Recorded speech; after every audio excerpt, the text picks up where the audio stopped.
2020 के 5 जुलाई को गुरु पूर्णिमा है और इस दिन से आस्क भगवान ने एक बड़ा ही सुंदर अभियान आरंभ करने जा रहे हैं। Global meditation, world meditation.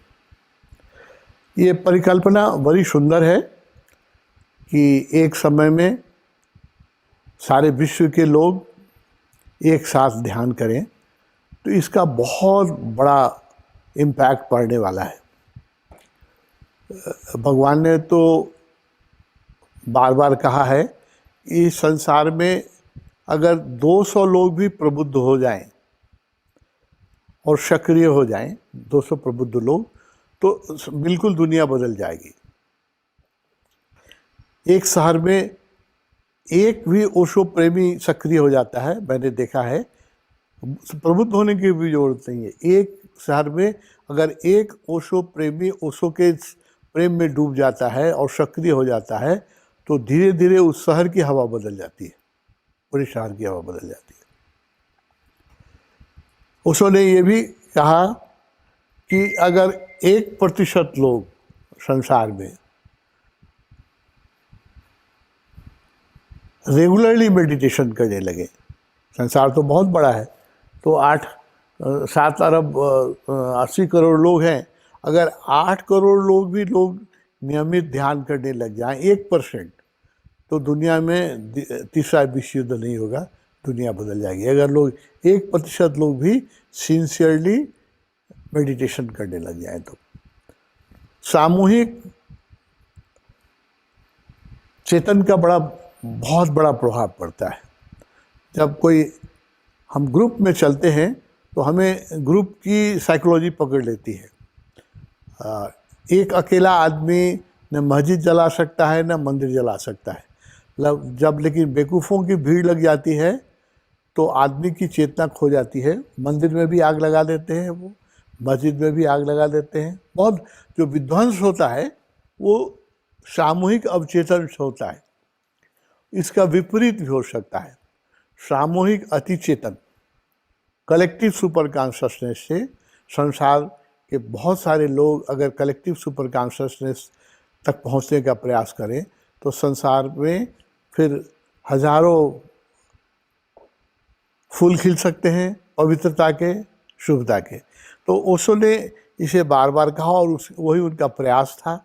इसलिए उन्होंने वे शर्त लाखों लोगों को दीक्षा दी बिना किसी शर्त के, क्योंकि ये जो घड़ी है, आने वाला जो समय है, ये बड़ा विकट है। सारे बुद्ध पुरुषों ने एक बात कही है किसी न किसी ढंग से कि आने वाले समय में बहुत बड़ा विध्वंस का खतरा है। अब मनुष्य के पास, बेवकूफ़ मनुष्य के पास, बेहोश मनुष्य के पास इतने हथियार हो गए हैं, विध्वंस की इतनी शक्ति मैड पॉलिटिशियन के हाथ में आ गई है कि वो थोड़ा सा भी बेहोश हो तो सारी दुनिया को कुछ घंटों में मरुभूमि बना दे। इतना एटॉमिक जगार हमने जमा कर लिया है एक एक देश के पास। इंडिया और पाकिस्तान जैसे, नॉर्थ कोरिया जैसे गरीब देशों के पास भी 150 से ज़्यादा एटम बम है, हाइड्रोजन बम है। तो सारी दुनिया क्षण भर में नष्ट हो जा सकती है। इसलिए अभी एक विश्व ध्यान की बड़ी आवश्यकता है और एक समझदारी की, विश्व समझदारी की बड़ी आवश्यकता है। नहीं तो हमारी जो संस्कृति है, इस शिवपुरी बाबा ने नेपाल में करीब 80 साल पहले ये बात कहा था कि ये सभ्यता समाप्त हो गई है। This civilisation is spent up कहते थे। भगवान ने इसको बार बार कहा कि अभी की ये दुनिया है, ये दुनिया इसी ढंग से जिए। Either we have to change और we have to vacate this planet earth. हम इसी ढंग से अब आगे नहीं जी सकते हैं। हमें बहुत बड़ा व्यापक परिवर्तन करना पड़ेगा, नहीं तो ये पूरी पृथ्वी मरुभूमि बन जाएगी और जीवन नष्ट हो जाएगा। उसने इसको बार बार कहा और सारे बुद्ध पुरुष किसी न किसी ढंग से इस बात का संकेत देते आ रहे हैं अभी। तो इस दिशा में ओशो ने तो प्रयास किया, इसलिए वो वो चाहते थे कि 1 लाख बुद्धों की, 1 लाख साधकों की एक नगरी बसाई जाए। जो अमेरिका में ओरेगन में उन्होंने प्रयास किया कि 1 लाख लोग रहें, और 1 लाख लोग जब साथ एक ध्यान कक्ष में एक साथ बैठ के एक समय बुद्धम शरणम गच्छामि करेंगे, प्रार्थना करेंगे या ध्यान करेंगे या उत्सव करेंगे, तो उसकी ऊर्जा तरंग इतनी घनीभूत होगी कि एक सामान्य बुद्ध पुरुष की जो ऑरा होती है, ओशो ने कहा कि एक बुद्ध पुरुष की ऑरा जो होती है वो कुछ किलोमीटर तक फैली होती है।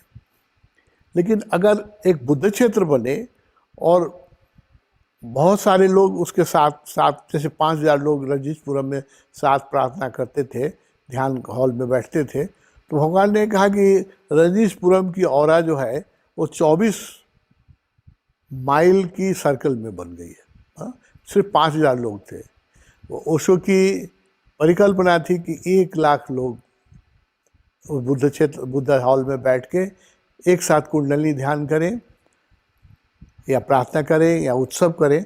आप कल्पना नहीं कर सकते हैं अगर 1 लाख लोग एक साथ बैठ के एक बुद्ध पुरुष के साथ, ओशो जैसे बुद्ध पुरुष के साथ बैठ के प्रार्थना करते तो सारे अमेरिका को कितना लाभ होता।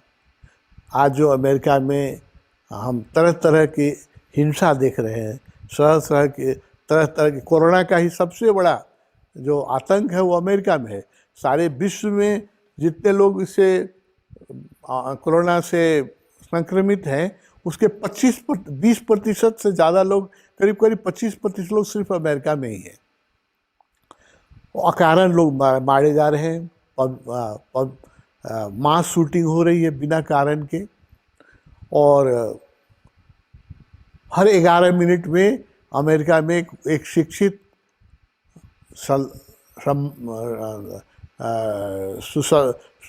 जो धनी है, जो सुसंपन्न है, वैसे हर 11 मिनट में एक अमेरिकन सुसाइड कर रहा है। एवरी 11 मिनट में एक अमेरिकन सुसाइड। उसको खाने कमाने की कमी नहीं है अधिकांश लोगों को, फिर भी कोई चीज़ की कमी है।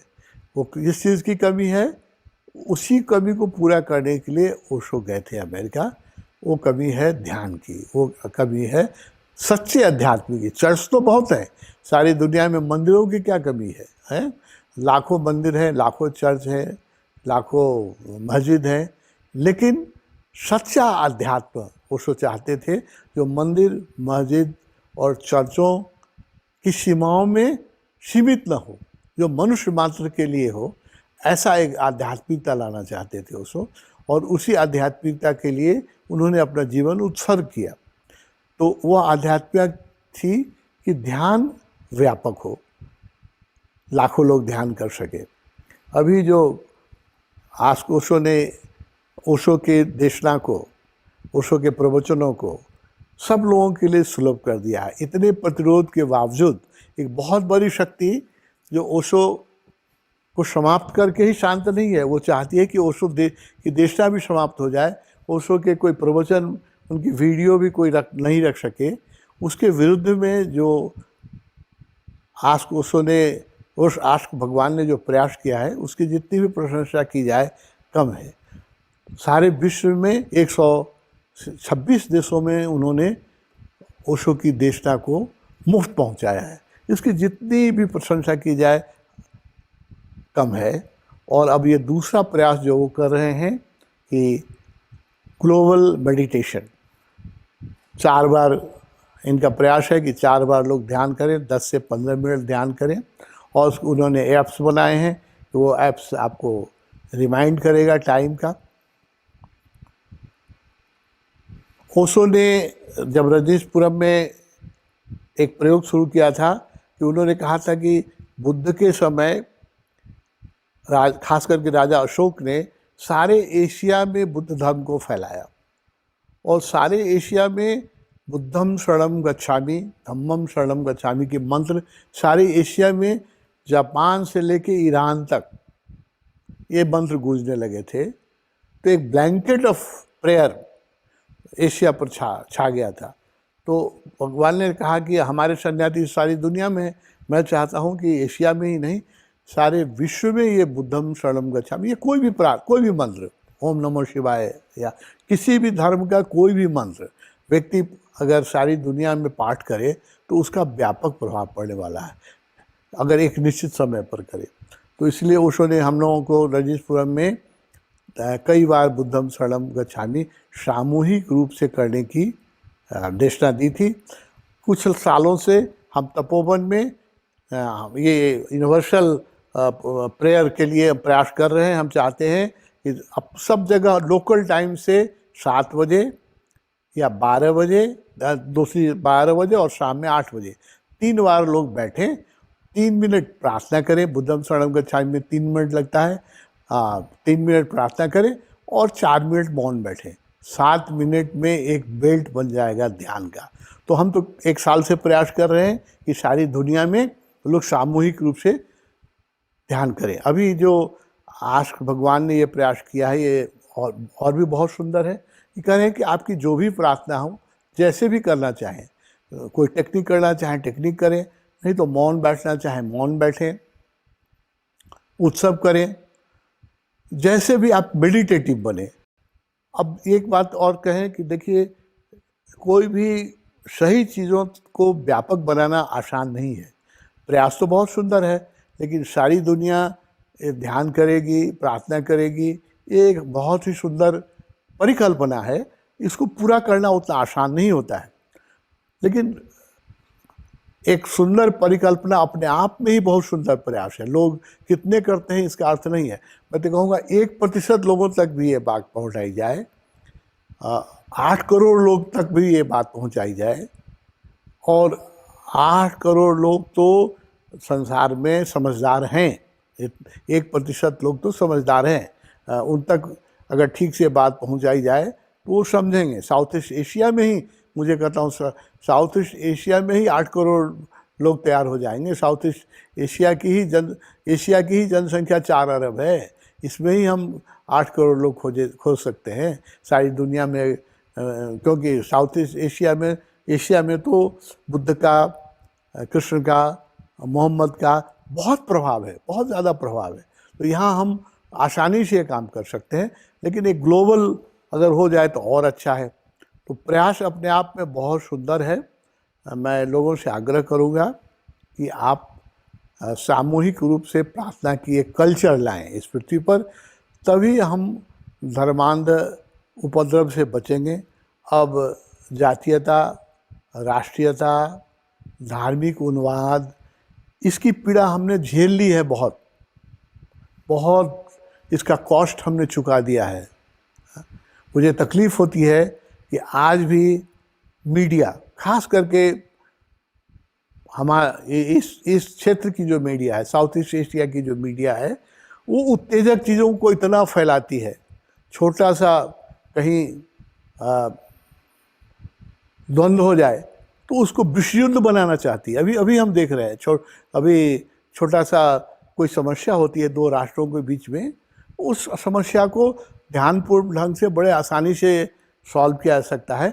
मीडिया उसको विश्व युद्ध बनाना चाहती है।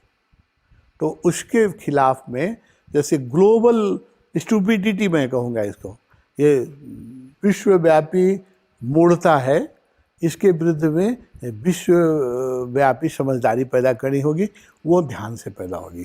तो ये जो प्रयास है प्रेम साधक का, उसके लिए मैं उनको बहुत बधाई और धन्यवाद देता हूँ। और मैं चाहता हूँ कि हर व्यक्ति गुरु पूर्णिमा से दिन में 3-4 बार, अगर 4 बार नहीं कर सकता है 3 बार नहीं कर सकता है 2 बार, सुबह शाम भी बैठे, जिस ढंग से उसको प्रार्थना करनी हो अपने धर्मों की। जो इस मामले में मुसलमान भाई बधाई के पात्र हैं कि वो 5 बार नमाज पढ़ते हैं। ये इसकी जितनी भी प्रशंसा की जाए कम है।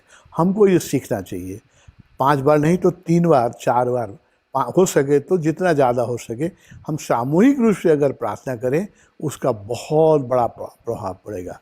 अब ये दुनिया, अगर हम जिस ढंग से जीते आ रहे हैं इसी ढंग से जीने की जिद करेंगे तो इस दुनिया को, हरी भरी दुनिया को हम मरुभूमि बना देंगे। लगभग विचारों के तल पर जो भविष्य को देख सकते हैं, वो देख रहे हैं कि दुनिया रोज़ रोज़ विध्वंस के निकट आ रही है, रोज़ रोज़ युद्ध के खतरे बढ़ते जा रहे हैं, और प्रत्येक दिन प्रकृति भी हमसे बदला ले, ऐसी महामारियाँ पैदा कर रही है क्योंकि हमने प्रकृति के साथ अन्याय किया है। तो अगर हम समझदारी से प्रकृति के साथ न्याय नहीं करेंगे, भगवान इसलिए चिल्लाते रहे कि जब 3 अरब ही जनसंख्या थी तो भगवान ने कहा कि अब पृथ्वी इसका भार नहीं ढो सकती है, कंपल्सरी फैमिली प्लानिंग करो। अभी हम लोगों ने इसको 7 अरब 80 करोड़ बना लिया है। तो हमारी बेवकूफ़ी का कोई अंत नहीं है, लेकिन प्रकृति की भार छाने की क्षमता का तो अंत है। हमारी मूर्खता का अंत नहीं है, लेकिन रिसोर्सेज का तो अंत है। रिसोर्सेज तो सीमित हैं। तो अगर हमारी मूर्खता बढ़ती जाएगी तो उसकी प्रकृति हमसे जो बदला लेगी वो बहुत हमें महंगा पड़ेगा। तो उस दिशा में अगर लोग सामूहिक ढंग से इस ढंग से सोचें और अपने अपने धर्म की, अपने अपनी संस्कृति की, अपनी अपनी जाति की, अपनी अपनी भाषा की, अगर वो दिन में 4 बार प्रार्थना करें, ध्यान करें और कुछ न बन पड़े, चुपचाप बैठें और मेरा कल्याण हो, जगत का कल्याण हो, मेरे पड़ोसियों का कल्याण हो, इतनी ही भावना करें कि मेरे आसपास शुभ की शक्ति फैले, आनंद की शक्ति फैले, इस दुनिया से विषाद कम हो, हिंसा कम हो। यही भाव से अगर लोग 10 मिनट दिन में बैठें तो इसका व्यापक प्रभाव पड़ेगा। सामूहिक चेतना पर जब कोई बातें पहुंच जाती है, अगर जैसा ओशो का प्रयास था कि अगर 1 लाख लोग अमेरिका में अलाउ किया जाता, अमेरिका ने अपनी आत्महत्या की, ओशो को डिपोर्ट करके आध्यात्मिक आत्महत्या की है। ओशो के रजनीशपुरम को तोड़ करके उसने अपने भविष्य को तोड़ा है। तो भगवान चाहते थे कि 1 लाख लोग जब एक साथ बैठ के ध्यान करते तो सारे अमेरिका की समृद्धि, भौतिक समृद्धि तो हो ही गई थी, आध्यात्मिक समृद्धि, सांस्कृतिक समृद्धि होती, भाईचारा फैलता। अभी भी देर जरूर हुई है, लेकिन शुभ काम करने का कभी भी प्रारंभ किया जा सकता है। तो मैं चाहता हूँ कि ये जो आज भगवान का जो ये प्रयास है, हम सन्यासी, ओशो सन्यासी, इसमें पूरे जुड़ जाएं। दिन में 3-4 बार अपने अनुकूल समय पर 10 मिनट बैठें और मौन में बैठें, म्यूजिक ला कुछ भी करें, शुभ करने के लिए बैठें, परमात्मा को याद करें। 10 मिनट मौन भी हो जाए। अगर पृथ्वी तो खैर हम लोग की बात सुनने वाली नहीं है, मैं जानता हूँ। 1% लोग, मैं मानता हूँ कि इस दुनिया में बहुत सारे लोग उपद्रव से भरे हैं, लेकिन 1% लोग ऐसे ज़रूर हैं जो इस दुनिया को सुंदर बनाना चाहते हैं। तो 1% लोग भी, सारी पृथ्वी पर 8 करोड़ लोग भी अगर 10 मिनट मौन बैठ जाए, इस पृथ्वी पर शांति छा जाएगा, शुभ छाया जाएगा, उसका एक व्यापक प्रभाव पड़ेगा। तो मैं सब मित्रों से आग्रह करूँगा, गुरु पूर्णिमा एक सुंदर दिन है, इस सुंदर दिन से इस सुंदर कार्य का शुरुआत करें। आप दूसरे की चिंता छोड़ें, आप शुरू करें। जो मेरी बात सुन रहे हैं इसकी चिंता मत करें कि दूसरा करेगा कि नहीं करेगा, दुनिया करेगी कि नहीं। आप शुरू करें। आप दिन में 3-4 बार 10 मिनट परमात्मा के प्रेम में डूबें, ध्यान में डूबें। मन की बहुत आसान है ध्यान करना। चुपचाप बैठ जाइए और अपने विचारों को देखिए, अपने सांसों को देखिए, कुछ मत कीजिए।